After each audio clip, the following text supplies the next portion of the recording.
In the continuous efforts to provide free collegiate education to blue-collar employees and underprivileged youth through Pride, Nozomi Fortune extends their assistance to the student-trainees by conducting a character enhancement seminar coined as World-Class Filipino Workers. Over 40 student-trainees coming from the different cities and municipalities in Cebu attended the seminar. The participants of today's seminar came from different local government units. It composes aspirants or student scholars from Bantayan Island, San Remigio, Bugo, some in Medellin, and some came from here, Mactan and Cebu. We wanted to deploy quality workers. Not only that, our workers are bringing the name of our organization, the company itself, Nozomi and Icon. And we wanted that manpower we deploy, like student scholars are capable of bringing back the old glory of Nozomi. Facilitator Mr. Ireneo Leoterio, Nozomi Fortune's former head of the Human Capital Development Division, gave the participants a full load of fun and learning as he fuses lectures and activity. I'll give you a little background about how it happened. No? This word PRIDE, Program for Resurgence of Industrial Development and Excellence. Naay mo dool, sir. Pwede mo hunong sa kuog trabaho, sir. Nga naman. Eskwela mo ko, sir. Nga, nakatigom na di ay ka. Nakatigom na kung balik us katuig sa eskwela. Kunya, tabo ako balik sira, inig maurot na sad akong tinigom. Naapoy mi dool. Sir, patrabaho ako, sir, be. Nga naman, ganahan ko mo eskwela. And that's the birthing of the PRIDE. We combined both. We crafted a program that those who desire to graduate will have the opportunity to graduate, and those who would like to have a work in order to finish college will have to work and at the same time finish college while working. And that's how PRIDE came about. The main focus of the seminar is to let them understand that not only understanding oneself, but to understand more about themselves. What is your role the moment you come in and get in and start working with Nozomi? Do we know who we are? Second is not only performing that, but to perform more.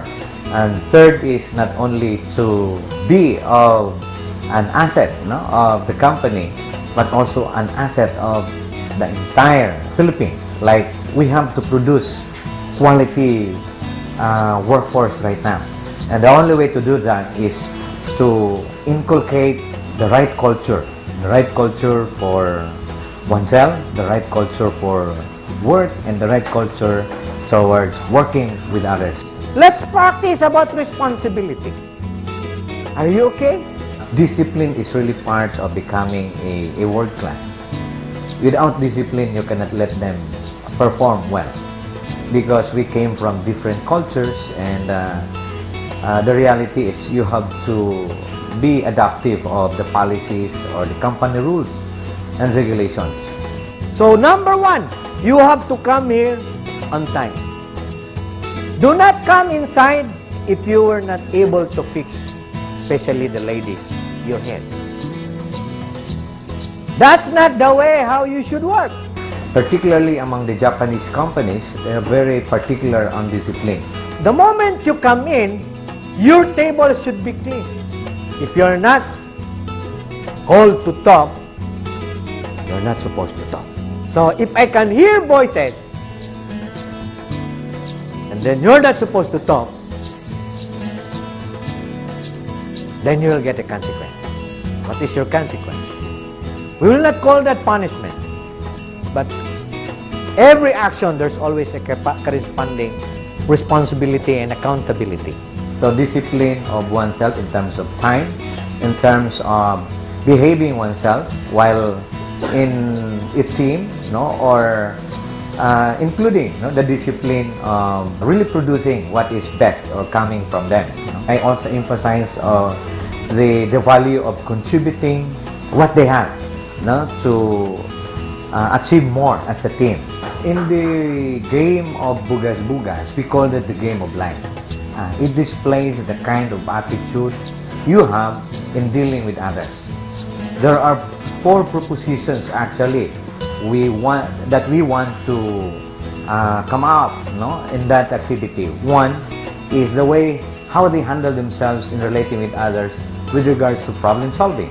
So the first one is maybe it's a win or a loss, winning in that aspect by losing the other side. So we have displayed in that game. If the other side is also willing to win and will not give up, so meaning the other side will win and the other side will lose.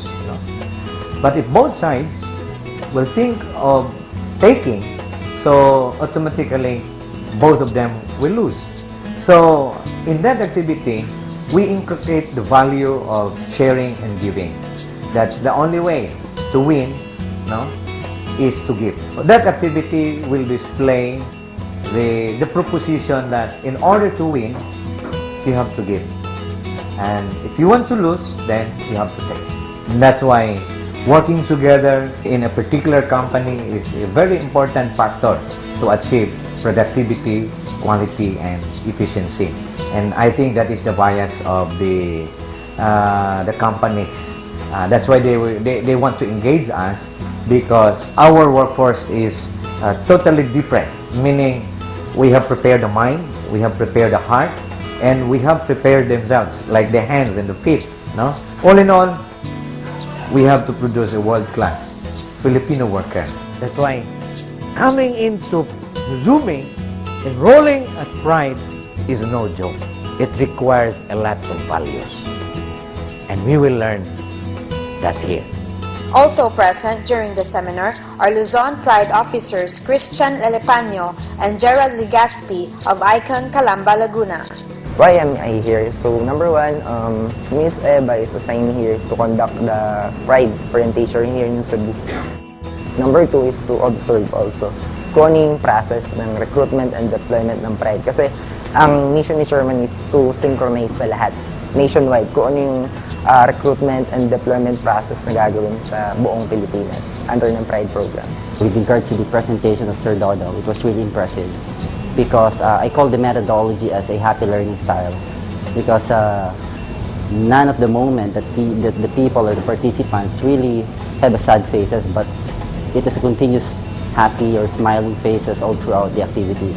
It's not a boring type of seminar. It's really impressive. I call it the effectivity of a habit. A habit is something that you do repeatedly. When you created a system within yourself, I mean to say, you modified this, as he mentioned about the paradigm shift. The new belief or the new perception with regards to life on how you're going to battle it is very, very important. And that's a very useful tool that we're going to include that into our inculcation process when we go back to Calamba. Not only that, of course, once other branches or part of Nozomi or school will request for us, we're going to use that. That's very effective.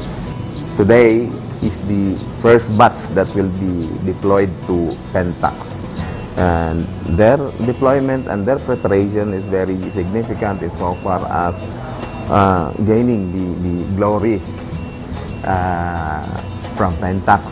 That's why I am ensuring, I'm making sure, that's why I'm here and attending the seminar, because I wanted to be sure that are really capable of doing their task.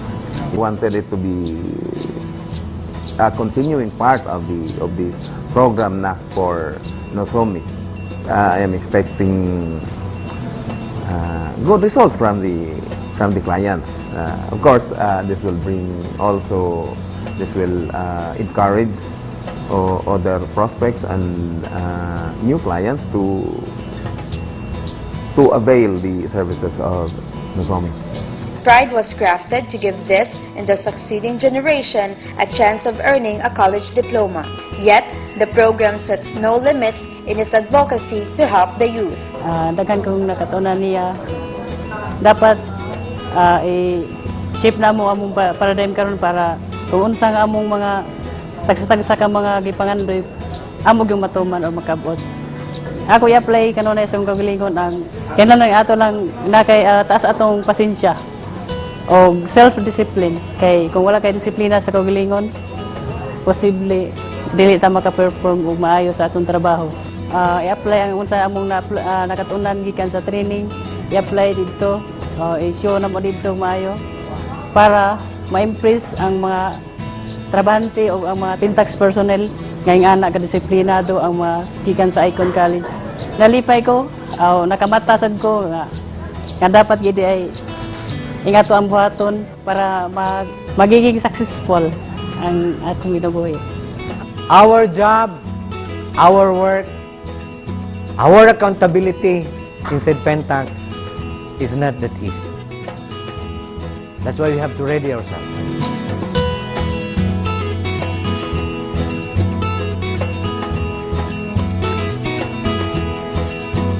This seminar is just one of the many ways that Nozomi Fortune freely offers to the student trainees on their journey into becoming a successful individual.